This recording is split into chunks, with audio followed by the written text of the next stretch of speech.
Thank you, Madam Chair. Appreciate the witness's testimony today. I had noticed that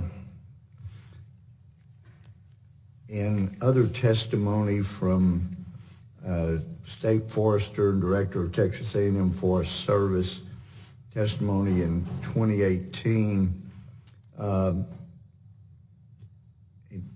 it was pointed out that in 2017, the top 8 states in terms of numbers of acres of prescribed fire carried out were in the South, which included state of Texas.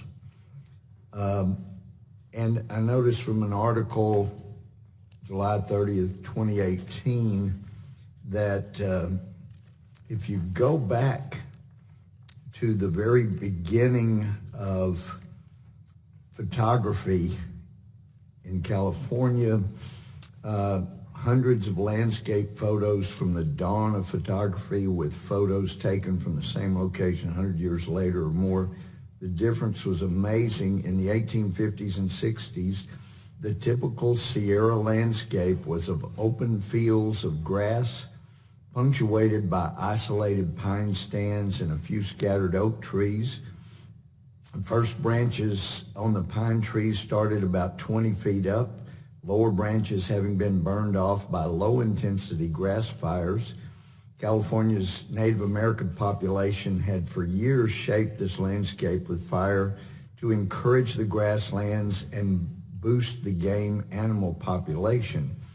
But it's amazing, since the management has been so restricted by regulations, particularly in California, regardless of the effects or lack thereof of carbon dioxide emissions, which actually encourages growth of plants and trees that use photosynthesis. It appears, and I know some want to deny it, but that proper management, the way Native Americans did,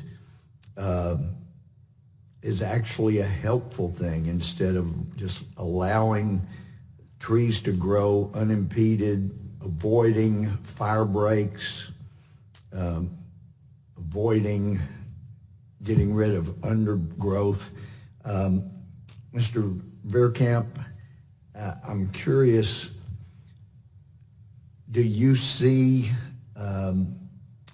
that a better management program in California of particularly federal forests would make a difference in reducing the fires, the intensity, and the numbers of acres? Well, yes, sir, absolutely. But it also is going to take this coordinated effort of fires burned from the forests into the communities, right, and from the communities out. And that's why the cohesive strategy is so important, that we work together to solve those issues. The Forest Service, again, has been very collaborative. BLM, not so.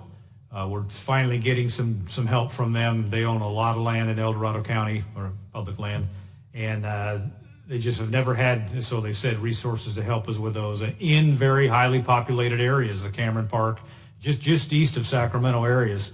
So absolutely, we can do much better in the forest, and that doesn't mean that we're gonna clear cut everything at all. We just have to manage them, and that was done, I think. And would you define what you mean by management? Well, that's a combination of selective thinning, logging, taking out invasive trees, lodgepole pine and so forth is choking all of our meadows. And again, this is where the Native Americans and our ancestors, as they left the mountains in the summer, followed the practices that they learned, and they went back in the spring to very nice lush meadows and areas where they could graze cattle, and it was better for everything, including the environment. In the 30 seconds we've got left, you said, you mentioned Native Americans followed what they had learned. What was it they learned? They learned that proper management paid huge dividends, and I don't think. What was the proper management? Having grass fires, thinning. Very low intensity fire, because they didn't have the debris buildup that we have today that becomes catastrophic. Okay. One other quick element is water. We don't have plentiful, affordable water, and these areas that burn today are very hot and dry by the time we get to August, September, October, and maybe even different times of the year. We've not placed enough emphasis on water supply either.